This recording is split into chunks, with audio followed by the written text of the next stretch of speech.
मी नंदू रावण पाटील या घोराणे गावाचा उपसरपंच असून मी या ठिकाणी शेतात गट नंबर 308 या ठिकाणी मी झोपडी बांधलेली आहे आणि माझ्या शेताचं काम चालू असताना मी या ठिकाणी माझ्या मित्राचे JCB आणलेलं आहे। तर गावात उपसरपंच या नात्याने चैतन्य पृथ्वीराज कदम, प्रितेश पृथ्वीराज कदम, पृथ्वीराज राजदर कदम और परमेराबाई पृथ्वीराज कदम, तर हे लोक गावाच्या गावठाण जागेवर अतिक्रम करत होते। अतिक्रम करत असताना त्यांनी काल त्यांनी JCBच्या सहाय्याने तिथं मार्किंग करून खड्डे खणण्याचा प्रयत्न केला। तर मी त्या ठिकाणी बोललो की हे चांगलं नाही, गावाचा विरोध आहे तुम्हाला, तर गावाचा विरोध असून तुम्ही या ठिकाणी अतिक्रम करू नका।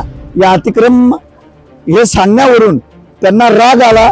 राग आल्यानंतर त्यांनी या ठिकाणी मी धुळ्यात वास्तव्याला आहे, तर या ठिकाणी त्यांनी येऊन पेट्रोल टाकून झोपडी आणि JCB जाळून टाकलं।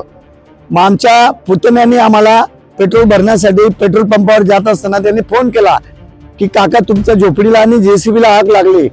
ते समजल्यावर आम्ही या ठिकाणी माझा पोरगा, बायको, माझ्या साल्यासह आम्ही 4 व्हीलर गाडीने या ठिकाणी दाखल झालो।